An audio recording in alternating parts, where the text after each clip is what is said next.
இயேசுவை நேசிப்பவர்கள் பைபிளை வாசிப்பார்கள். இந்த சேனலை பின்பற்றினால் ஓராண்டில் வேதாகமத்தை வாசித்து முடித்து விடலாம். ஃபாலோ பண்ணுங்க, சப்ஸ்கிரைப் பண்ணுங்க. யாத்திராகமம் 16ஆம் அதிகாரம். இஸ்ரவேல் புத்திரராகிய சபையார் எல்லாரும் ஏலிமை விட்டு பிரயாணம் பண்ணி எகிப்து தேசத்திலிருந்து புறப்பட்ட 2ஆம் மாதம் 15ஆம் தேதியிலே ஏலிமுக்கும் சீனாய்க்கும் நடுவே இருக்கிற சீன் வனாந்திரத்தில் சேர்ந்தார்கள். அந்த வனாந்திரத்திலே இஸ்ரவேல் புத்திரராகிய சபையார் எல்லாரும் மோசேக்கும் ஆரோனுக்கும் விரோதமாக முறுமுறுத்து, நாங்கள் இறைச்சி பாத்திரங்கள் அண்டையிலே உட்கார்ந்து அப்பத்தை திருப்தியாக சாப்பிட்ட எகிப்து தேசத்திலே கர்த்தரின் கையால் செத்துப்போனாமானால் தாவிளை, இந்த கூட்டம் முழுவதையும் பட்டினியினால் கொல்லும்படி நீங்கள் எங்களை புறப்பட பண்ணி இந்த வனாந்திரத்திலே அழைத்து வந்தீர்களே என்று அவர்களிடத்தில் சொன்னார்கள். அப்பொழுது கர்த்தர் மோசேயை நோக்கி, நான் உங்களுக்கு வானத்திலிருந்து அப்பம் வருஷிக்க பண்ணுவேன். ஜனங்கள் போய் ஒவ்வொரு நாளுக்கு வேண்டியதை ஒவ்வொரு நாளிலும் சேர்த்துக் கொள்ள வேண்டும். அதனால் அவர்கள் என் நியாயப்பிரமாணத்தின்படி நடப்பார்களோ நடக்க மாட்டார்களோ என்று அவர்களை சோதிப்பேன். 6ஆம் நாளிலோ அவர்கள் நாள்தோறும் சேர்க்கிறதை பார்க்கிலும் இரண்டத்தனையாய் சேர்த்து அதை ஆயத்தம் பண்ணி வைக்க கடவர்கள் என்றார். அப்பொழுது மோசேயும் ஆரோனும் இஸ்ரவேல் புத்திரர் எல்லாரையும் நோக்கி, கர்த்தர் உங்களை எகிப்து தேசத்திலிருந்து புறப்பட பண்ணினவர் என்பதை சாயங்காலத்தில் அறிவீர்கள். விடியற் காலத்தில் கர்த்தருடைய மகிமையையும் காண்பீர்கள். கர்த்தருக்கு விரோதமான உங்கள் முறுமுறுப்புகளை அவர் கேட்டார். நீங்கள் எங்களுக்கு விரோதமாய் முறுமுறுக்கிறதற்கு நாங்கள் எம்மாத்திரம் என்றார்கள். பின்னும் மோசே, சாயங்காலத்தில் நீங்கள் புசிக்கிறதற்கு கர்த்தர் உங்களுக்கு இறைச்சியையும் விடியற் காலத்தில் நீங்கள் திருப்தி அடைகிறதற்கு அப்பத்தையும் கொடுக்கையில் இது விளங்கும். கர்த்தருக்கு விரோதமாக நீங்கள் முறுமுறுத்த உங்கள் முறுமுறுப்புகளை அவர் கேட்டார். நாங்கள் எம்மாத்திரம், உங்கள் முறுமுறுப்புகள் எங்களுக்கல்ல, கர்த்தருக்கே விரோதமாய் இருக்கிறது என்றான். அப்பொழுது மோசே ஆரோனை பார்த்து, நீ இஸ்ரவேல் புத்திரராகிய சபையார் எல்லாரையும் நோக்கி, கர்த்தருடைய சந்நிதியில் சேருங்கள், அவர் உங்கள் முறுமுறுப்புகளை கேட்டார் என்று சொல் என்றான். ஆரோன் இஸ்ரவேல் புத்திரராகிய சபையாருக்கெல்லாம் இதை சொல்லுகிற போது அவர்கள் வனாந்திர திசையாக திரும்பி பார்த்தார்கள். அப்பொழுது கர்த்தருடைய மகிமை மேகத்திலே காணப்பட்டது. கர்த்தர் மோசேயை நோக்கி, இஸ்ரவேல் புத்திரரின் முறுமுறுப்புகளை கேட்டிருக்கிறேன். நீ அவர்களோட பேசி, நீங்கள் சாயங்காலத்தில் இறைச்சியை புசித்து விடியற் காலத்தில் அப்பத்தால் திருப்தியாகி நான் உங்கள் தேவனாகிய கர்த்தர் என்பதை அறிந்து கொள்வீர்கள் என்று சொல் என்றார். சாயங்காலத்தில் காளைகள் வந்து விழுந்து பாளையத்தை மூடிக்கொண்டது. விடியற் காலத்தில் பாளையத்தை சுற்றி பனி பெய்திருந்தது. பெய்திருந்த பனி நீங்கின பின் இதோ வனாந்திரத்தின் மீதெங்கும் உருட்சியான ஒரு சிறிய வஸ்து உறைந்த பனிக்கட்டி பொடியத்தனையாய் தரையின் மேல் கிடந்தது. இஸ்ரவேல் புத்திரர் அதைக் கண்டு அது என்னது என்று அறியாதிருந்து ஒருவரையொருவர் பார்த்து இது என்ன என்றார்கள். அப்பொழுது மோசே அவர்களை நோக்கி, இது கர்த்தர் உங்களுக்கு புசிக்க கொடுத்த அப்பம். கர்த்தர் கட்டளையிடுகிறது என்னவென்றால், அவரவர் புசிக்கும் அளவுக்கு தக்கதாக அதில் எடுத்து சேர்க்க கடவீர்கள். உங்களில் உள்ள ஆத்துமாக்களின் இலக்கத்தின்படி அவனவன் தன் தன் கூடாரத்தில் இருக்கிறவர்களுக்காக தலைக்கு ஒரு ஓமர் அளவு எடுத்துக்கொள்ள கடவன் என்றான். இஸ்ரவேல் புத்திரர் அப்படியே செய்து சிலர் மிகுதியாயும் சிலர் கொஞ்சமாயும் சேர்த்தார்கள். பின்பு அதை ஓமரால் அளந்தார்கள். மிகுதியாய் சேர்த்தவனுக்கு மீதியானதும் இல்லை, கொஞ்சமாய் சேர்த்தவனுக்கு குறைவானதும் இல்லை. அவரவர் தாங்கள் புசிக்கும் அளவுக்கு தக்கதாக சேர்த்தார்கள். மோசே அவர்களை நோக்கி, ஒருவனும் விடியற் காலம் மட்டும் அதில் ஒன்றும் வைக்கக்கூடாது என்று அவர்களுக்கு சொல்லியும் மோசேயின் சொல் கேளாமல் சிலர் அதில் விடியற் காலம் மட்டும் கொஞ்சம் மீதியாய் வைத்தார்கள். அது பூச்சி பிடித்து நாற்றம் எடுத்தது. அவர்கள் மேல் மோசே கோபம் கொண்டான். அதை விடியற் காலந்தோறும் அவரவர் புசிக்கும் அளவுக்கு தக்கதாக சேர்த்தார்கள். வெயில் ஏற ஏற அது உருகிப்போம். 6ஆம் நாளில் தலைக்கு 2 ஓமர் வீதமாக இரண்டத்தனையாய் ஆகாரம் சேர்த்தார்கள்.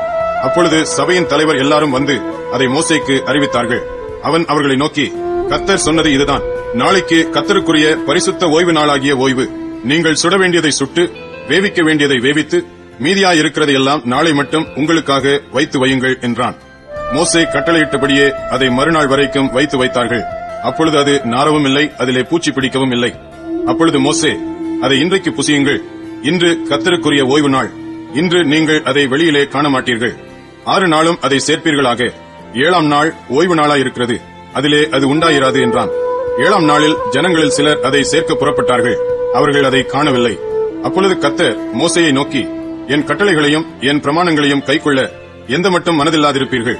பாருங்கள், கர்த்தர் உங்களுக்கு ஓய்வு நாளை அருளினபடியால் அவர் உங்களுக்கு 6ஆம் நாளில் 2 நாளுக்கு வேண்டிய ஆகாரத்தை கொடுக்கிறார். 7ஆம் நாளில் உங்களில் ஒருவனும் தன் தன் ஸ்தானத்திலிருந்து புறப்படாமல் அவனவன் தன் தன் ஸ்தானத்திலே இருக்க வேண்டும் என்றார். அப்படியே ஜனங்கள் 7ஆம் நாளில் ஓய்ந்திருந்தார்கள். இஸ்ரவேல் வம்சத்தார் அதற்கு மன்னா என்று பெயரிட்டார்கள். அது கொத்துமல்லி அளவாயும் வெண்மை நிறமாயும் இருந்தது. அதன் ருசி தேனிட்ட பணிகாரத்துக்கு ஒப்பாயிருந்தது.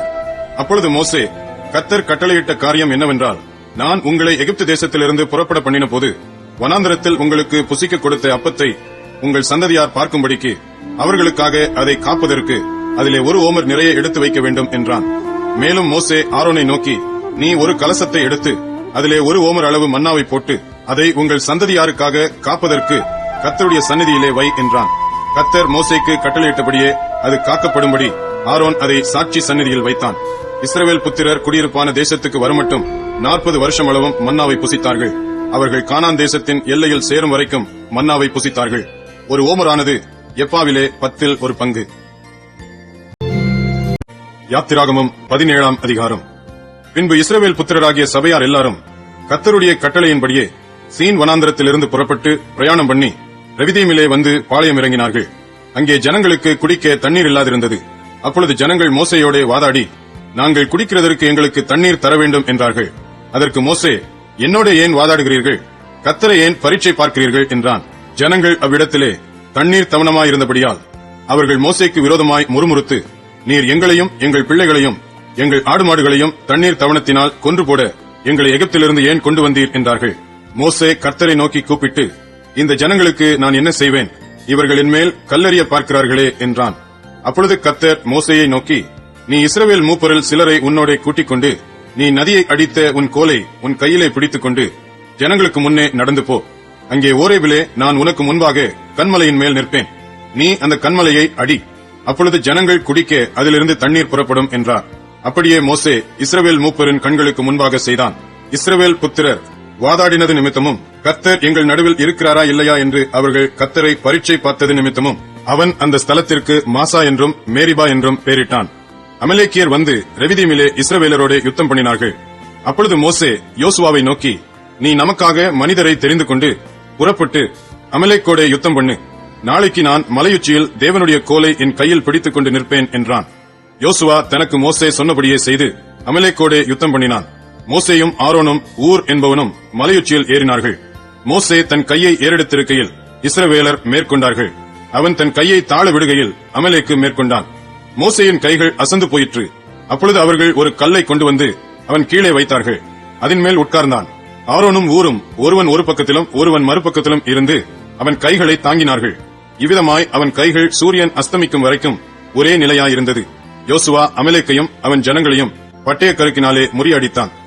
பின்பு கர்த்தர் மோசேயை நோக்கி, இதை நினைவு கூறும் பொருட்டு நீ ஒரு புஸ்தகத்தில் எழுதி யோசுவாவின் செவி கேட்கும்படி வாசி. அமலேக்கை வானத்தின் கீழெங்கும் இராதபடிக்கு நாசம் பண்ணுவேன் என்றார். மோசே ஒரு பலிபீடத்தை கட்டி அதற்கு ஏகோவா நிசி என்று பெயரிட்டு, அமலேக்கின் கை கர்த்தருடைய சிங்காசனத்துக்கு விரோதமாயிருந்தபடியால் தலைமுறை தலைமுறை தோறும் அவனுக்கு விரோதமாய் கர்த்தரின் யுத்தம் நடக்கும் என்றான். யாத்திராகமம் 18ஆம் அதிகாரம். தேவன் மோசேக்கும் தமது ஜனமாகிய இஸ்ரவேலுக்கும் செய்த யாவையும், கர்த்தர் இஸ்ரவேலை எகிப்திலிருந்து புறப்பட பண்ணினதையும், மீதியானில் ஆசாரியனாயிருந்த மோசேயின் மாமனாகிய எத்ரோ கேள்விப்பட்ட போது, மோசேயின் மாமனாகிய எத்ரோ மோசேயினாலே திரும்பி அனுப்பிவிடப்பட்டிருந்த அவன் மனைவியாகிய சிப்போராளையும் அவளுடைய 2 குமாரரையும் கூட்டிக் கொண்டு பிரயாணப்பட்டான். நான் அந்நிய தேசத்திலே பரதேசியானேன் என்று மோசே சொல்லி ஒரு மகனுக்கு கெர்சோம் என்று பெயரிட்டிருந்தான். என் பிதாவின் தேவன் எனக்கு துணை நின்று பார்வோனின் பட்டயத்துக்கு என்னை தப்புவித்தார் என்று சொல்லி மற்றவனுக்கு எலியேசர் என்று பெயரிட்டிருந்தான். மோசேயின் மாமனாகிய எத்ரோ மோசேயின் குமாரரோடும் அவன் மனைவியோடும் கூட அவன் பாளையம் இறங்கியிருந்த தேவ பர்வதத்தினிடத்தில் வனாந்திரத்துக்கு வந்து, எத்ரோ என்னும் உம்முடைய மாமனாகிய நானும் உம்முடைய மனைவியும் அவளோட கூட அவளுடைய 2 குமாரரும் உம்மிடத்திற்கு வந்திருக்கிறோம் என்று மோசேக்கு சொல்லி அனுப்பினான். அப்பொழுது மோசே தன் மாமனுக்கு எதிர்கொண்டு போய் அவனை வணங்கி முத்தம் செய்தான். ஒருவரையொருவர் சுக செய்தி விசாரித்துக் கொண்டு கூடாரத்துக்குள் பிரவேசித்தார்கள். பின்பு மோசே கர்த்தர் இஸ்ரவேலின் நிமித்தம் பார்வோனுக்கும் எகிப்தியருக்கும் செய்த எல்லாவற்றையும், வழியிலே தங்களுக்கு நேரிட்ட எல்லா வருத்தத்தையும், கர்த்தர் தங்களை விடுவித்து ரட்சித்ததையும் தன் மாமனுக்கு விவரித்து சொன்னான். கர்த்தர் இஸ்ரவேலரை எகிப்தியரின் கைக்கு தப்புவித்து அவர்களுக்கு செய்த சகல நன்மைகளையும் குறித்து எத்ரோ சந்தோஷப்பட்டு, உங்களை எகிப்தியரின் கைக்கும் பார்வோனின் கைக்கும் தப்புவித்து எகிப்தியருடைய கையின் கீழ் இருந்த ஜனத்தை விடுவித்த கர்த்தருக்கு ஸ்தோத்திரம். கர்த்தர் எல்லா தேவர்களை பார்க்கிலும் பெரியவர் என்பதை இப்பொழுது அறிந்திருக்கிறேன். அவர்கள் இடும்பு செய்த காரியத்தில் அவர்களை மேற்கொண்டார் என்று சொல்லி, மோசேயின் மாமனாகிய எத்ரோ சர்வாங்க தகன பலியையும் மற்ற பலிகளையும் தேவனுக்கு கொண்டு வந்து செலுத்தினான். பின்பு ஆரோனும் இஸ்ரவேல் மூப்பர் அனைவரும் வந்து மோசேயின் மாமனுடனே தேவ சமூகத்தில் போஜனம் பண்ணினார்கள். மறுநாள் மோசே ஜனங்களை நியாயம் விசாரிக்க உட்கார்ந்தான். ஜனங்கள் காலமே துவக்கி சாயங்காலம் மட்டும் மோசேக்கு முன்பாக நின்றார்கள். ஜனங்களுக்கு அவன் செய்த யாவையும் மோசேயின் மாமன் கண்டு, நீர் ஜனங்களுக்கு செய்கிற இந்த காரியம் என்ன? நீர் ஒன்றியாய் உட்கார்ந்திருக்கவும் ஜனங்கள் எல்லாரும் காலமே துவக்கி சாயங்காலம் மட்டும் உமக்கு முன்பாக நிற்கவும் வேண்டியது என்ன என்றான். அப்பொழுது மோசே தன் மாமனை நோக்கி, தேவனிடத்தில் விசாரிக்கும்படி ஜனங்கள் என்னிடத்தில் வருகிறார்கள். அவர்களுக்கு யாதொரு காரியம் உண்டானால் என்னிடத்தில் வருகிறார்கள். நான் அவர்களுக்குள்ள வழக்கை தீர்த்து தேவ கட்டளைகளையும் அவருடைய பிரமாணங்களையும் தெரிவிக்கிறேன் என்றான். அதற்கு மோசேயின் மாமன், நீர் செய்கிற காரியம் நல்லதல்ல. நீரும் உம்மோட இருக்கிற ஜனங்களும் தொய்ந்து போவீர்கள். இது உமக்கு மிகவும் பாரமான காரியம். நீர் ஒருவராய் அதை செய்ய உம்மாலே கூடாது. இப்பொழுது என் சொல்லை கேளும். உமக்கு ஒரு ஆலோசனை சொல்லுகிறேன். தேவனும் உம்மோடு கூட இருப்பார். நீர் தேவ சன்னதியிலே ஜனங்களுக்காக இரும். விசேஷித்தவைகளை தேவனிடத்தில் கொண்டு போய் கட்டளைகளையும் பிரமாணங்களையும் அவர்களுக்கு வெளிப்படுத்தி அவர்கள் நடக்க வேண்டிய வழியையும் அவர்கள் செய்ய வேண்டிய காரியத்தையும் அவர்களுக்கு தெரியப்படுத்தும். ஜனங்கள் எல்லாருக்குள்ளும் தேவனுக்கு பயந்தவர்களும் உண்மையுள்ளவர்களும் பொருளாசையை வெறுக்கிறவர்களுமான திறமையுள்ள மனிதரை தெரிந்து கொண்டு அவர்களை 1000 பேருக்கு அதிபதிகளாகவும் 100 பேருக்கு அதிபதிகளாகவும் 50 பேருக்கு அதிபதிகளாகவும் 10 பேருக்கு அதிபதிகளாகவும் ஏற்படுத்தும். அவர்கள் எப்பொழுதும் ஜனங்களை நியாயம் விசாரித்து பெரிய காரியங்கள் யாவையும் உம்மிடத்தில் கொண்டு வரட்டும். சிறிய காரியங்கள் யாவையும் தாங்களே தீர்க்கட்டும். இப்படி அவர்கள் உம்மோடே கூட இந்த பாரத்தை சுமந்தால் உமக்கு இலகுவாயிருக்கும். இந்த பிரகாரம் நீர் செய்வதும் இப்படி தேவன் உமக்கு கட்டளையிடுவதும் உண்டானால் உம்மாலே தாங்கக்கூடும். இந்த ஜனங்கள் எல்லாரும் தாங்கள் போகும் இடத்துக்கு சுகமாய் போய் சேரலாம் என்றான். மோசே தன் மாமன் சொல் கேட்டு அவன் சொன்னபடியெல்லாம் செய்தான். மோசே இஸ்ரவேலர் எல்லாரிலும் திறமையுள்ள மனிதரை தெரிந்து கொண்டு அவர்களை 1000 பேருக்கு அதிபதிகளாகவும் 100 பேருக்கு அதிபதிகளாகவும் 50 பேருக்கு அதிபதிகளாகவும் 10 பேருக்கு அதிபதிகளாகவும் ஜனங்கள் மேல் தலைவராக்கினான். அவர்கள் எப்பொழுதும் ஜனங்களை நியாயம் விசாரித்தார்கள். வருத்தமான காரியங்களை மாத்திரம் மோசேயினிடத்தில் கொண்டு வந்தார்கள். சிறிய காரியங்களை எல்லாம் தாங்களே தீர்த்தார்கள். பின்பு மோசே தன் மாமனை அனுப்பிவிட்டான். அவன் திரும்ப தன் தேசத்துக்கு போய்விட்டான். யாத்திராகமம் 19ஆம் அதிகாரம். இஸ்ரவேல் புத்திரர் எகிப்து தேசத்திலிருந்து புறப்பட்ட 3ஆம் மாதம் 1ஆம் நாளிலே சீனாய் வனாந்திரத்தில் சேர்ந்தார்கள். அவர்கள் ரெவிதீமிலிருந்து பிரயாணம் புறப்பட்டு சீனாய் வனாந்திரத்தில் சேர்ந்து அந்த வனாந்திரத்தில் பாளையம் இறங்கினார்கள். இஸ்ரவேலர் அங்கே மலைக்கு எதிராக பாளையம் இறங்கினார்கள். மோசே தேவனிடத்திற்கு ஏறி போனான். கர்த்தர் மலையிலிருந்து அவனை கூப்பிட்டு, நீ யாக்கோபு வம்சத்தாருக்கு சொல்லவும் இஸ்ரவேல் புத்திரருக்கு அறிவிக்கவும் வேண்டியது என்னவென்றால், நான் எகிப்தியருக்கு செய்ததையும் நான் உங்களை கழுகுகளுடைய செட்டைகளின் மேல் சுமந்து உங்களை எண்ணெண்டையிலே சேர்த்துக் கொண்டதையும் நீங்கள் கண்டிருக்கிறீர்கள். இப்பொழுது நீங்கள் என் வாக்கை உள்ளபடி கேட்டு என் உடன்படிக்கையை கைக்கொள்வீர்களானால் சகல ஜனங்களிலும் நீங்களே எனக்கு சொந்த சம்பத்தாயிருப்பீர்கள். பூமியெல்லாம் என்னுடையது. நீங்கள் எனக்கு ஆசாரிய ராஜ்யமும் பரிசுத்த ஜாதியுமாய் இருப்பீர்கள் என்று நீ இஸ்ரவேல் புத்திரரோடே சொல்ல வேண்டிய வார்த்தைகள் என்றார். மோசே வந்து ஜனங்களின் மூப்பரை அழைப்பித்து கர்த்தர் தனக்கு கற்பித்த வார்த்தைகளை எல்லாம் அவர்களுக்கு முன்பாக சொன்னான். அதற்கு ஜனங்கள் எல்லாரும் ஏகமாய் கர்த்தர் சொன்னவைகளை எல்லாம் செய்வோம் என்று பிரதியுத்தரம் சொன்னார்கள். ஜனங்கள் சொன்ன வார்த்தைகளை மோசே கர்த்தரிடத்தில் தெரிவித்தான். அப்பொழுது கர்த்தர் மோசேயை நோக்கி, நான் உன்னோடே பேசும்போது ஜனங்கள் கேட்டு உன்னை என்றைக்கும் விசுவாசிக்கும்படி நான் கார்மேகத்தில் உன்னிடத்திற்கு வருவேன் என்றார். ஜனங்கள் சொன்ன வார்த்தைகளை மோசே கர்த்தருக்கு சொன்னான். பின்னும் கர்த்தர் மோசேயை நோக்கி, நீ ஜனங்களிடத்தில் போய் இன்றைக்கும் நாளைக்கும் அவர்களை பரிசுத்தப்படுத்து. அவர்கள் தங்கள் வஸ்திரங்களை தோய்த்து 3ஆம் நாளைக்கு ஆயத்தப்பட்டிருக்க கடவர்கள்.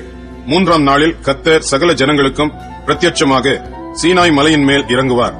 ஜனங்களுக்கு சுற்றிலும் நீ ஒரு எல்லை குறித்து அவர்கள் மலையில் ஏறாதபடிக்கும் அதன் அடிவாரத்தை தொடாதபடிக்கும் எச்சரிக்கையாயிருங்கள் என்று அவர்களுக்கு சொல். மலையை தொடுகிறவன் எவனும் நிச்சயமாகவே கொல்லப்படுவான். ஒரு கையும் அதை தொடலாகாது. தொட்டால் நிச்சயமாக கல்லெறியுண்டு அல்லது ஊடுருவ எய்யுண்டு சாக வேண்டும். மிருகமானாலும் சரி, மனிதனானாலும் சரி, உயிரோடே வைக்கப்படலாகாது. எக்காலம் நெடுந்துணியாய் துணிக்கையில் அவர்கள் மலையின் அடிவாரத்தில் வரக்கடவர்கள் என்றார். மோசே மலையிலிருந்து இறங்கி ஜனங்களிடத்தில் வந்து அவர்களை பரிசுத்தப்படுத்தினான். அவர்கள் தங்கள் வஸ்திரங்களை தோய்த்தார்கள். அவன் ஜனங்களை நோக்கி, 3ஆம் நாளுக்கு ஆயத்தப்பட்டிருங்கள், மனைவியினிடத்தில் சேராதிருங்கள் என்றான். 3ஆம் நாள் விடியற் காலத்தில் இடி முழக்கங்களும் மின்னல்களும் மலையின் மேல் கார்மேகமும் மகா பலத்த எக்கால சத்தமும் உண்டாயிற்று. பாளையத்தில் இருந்த ஜனங்கள் எல்லாரும் நடுங்கினார்கள். அப்பொழுது ஜனங்கள் தேவனுக்கு எதிர்கொண்டு போக மோசே அவர்களை பாளையத்திலிருந்து புறப்பட பண்ணினான். அவர்கள் மலையின் அடிவாரத்தில் நின்றார்கள். கர்த்தர் சீனாய் மலையின் மேல் அக்கினியில் இறங்கினபடியால் அது முழுவதும் புகைக்காடாய் இருந்தது. அந்த புகை சூளையின் புகையைப் போல எழும்பிற்று. மலை முழுவதும் மிகவும் அதிர்ந்தது. எக்கால சத்தம் வரவர மிகவும் பலமாய் தொனித்தது. மோசே பேசினான். தேவன் அவனுக்கு வாக்கினால் மறுமொழி கொடுத்தார். கர்த்தர் சீனாய் மலையில் உள்ள கொடுமுடியில் இறங்கின போது கர்த்தர் மோசேயை மலையின் கொடுமுடியிலே வரவழைத்தார். மோசே ஏறிப்போனான். அப்பொழுது கர்த்தர் மோசேயை நோக்கி, ஜனங்கள் பார்க்கிறதற்கு எல்லையை கடந்து கர்த்தரிடத்தில் வராதபடிக்கும் அவர்களில் அநேகர் அழிந்து போகாதபடிக்கும் நீ இறங்கிப் போய் அவர்களை உறுதியாக எச்சரி. கர்த்தரின் சமூகத்தில் வருகிற ஆசாரியர்களும் கர்த்தர் தங்களுக்குள்ளே சங்காரம் பண்ணாதபடி தங்களை பரிசுத்தப்படுத்திக் கொள்ள வேண்டும் என்றார். அப்பொழுது மோசே கர்த்தரை நோக்கி, மலையை சுற்றிலும் எல்லை குறித்து அதை பரிசுத்தப்படுத்துங்கள் என்று தேவரீர் எங்களை உறுதியாக எச்சரித்திருக்கிறீர். ஆகையால் ஜனங்கள் சீனாய் மலையின் மேல் ஏறி வரமாட்டார்கள் என்றான். கர்த்தர் மோசேயை நோக்கி, நீ இறங்கிப் போ, பின்பு நீயும் ஆரோனும் கூடி ஏறி வாருங்கள். ஆசாரியர்களும் ஜனங்களும் கர்த்தர் தங்களுக்குள்ளே சங்காரம் பண்ணாதபடிக்கு எல்லையை கடந்து கர்த்தரிடத்தில் வராதிருக்க கடவர்கள் என்றார். அப்படியே மோசே இறங்கி ஜனங்களிடத்தில் போய் அதை அவர்களுக்கு சொன்னான். சங்கீதம் 76. யூதாவில் தேவன் அறியப்பட்டவர், இஸ்ரவேலில் அவருடைய நாமம் பெரியது. சாலேமில் அவருடைய கூடாரமும் சீயோனில் அவருடைய வாசஸ்தலமும் இருக்கிறது. அங்கே இருந்து வில்லின் அம்புகளையும் கேடகத்தையும் பட்டயத்தையும் யுத்தத்தையும் முறித்தார். மகத்துவமுள்ளவரே, கொள்ளையுள்ள பர்வதங்களை பார்க்கிலும் நீர் பிரகாசமுள்ளவர். தைரிய நெஞ்சுள்ளவர்கள் கொள்ளையிடப்பட்டு நித்திரையடைந்து அசர்ந்தார்கள். வல்லமையுள்ள எல்லா மனுஷருடைய கைகளும் அவர்களுக்கு உதவாமற் போயிற்று. யாக்கோபின் தேவனே, உம்முடைய கண்டிதத்தினால் ரதங்களும் குதிரைகளும் உறங்கி விழுந்தது. நீரே பயங்கரமானவர். உமது கோபம் மூழும்போது உமக்கு முன்பாக நிற்பவன் யார்? நியாயம் விசாரிக்கவும் பூமியில் சிறுமைப்பட்டவர்கள் யாவரையும் ரட்சிக்கவும் தேவரீர் எழுந்தருளின போது வானத்திலிருந்து நியாய தீர்ப்பு கேட்க பண்ணினீர். பூமி பயந்து அமர்ந்தது. மனுஷனுடைய கோபம் உமது மகிமையை விளங்க பண்ணும். மிஞ்சும் கோபத்தை நீர் அடக்குவீர். பொருத்தனை பண்ணி அதை உங்கள் தேவனாகிய கர்த்தருக்கு நிறைவேற்றுங்கள். அவரை சூழ்ந்திருக்கிற அனைவரும் பயங்கரமானவருக்கு காணிக்கைகளை கொண்டு வர கடவர்கள். பிரபுக்களின் ஆவியை அடக்குவார். பூமியின் ராஜாக்களுக்கு அவர் பயங்கரமானவர்.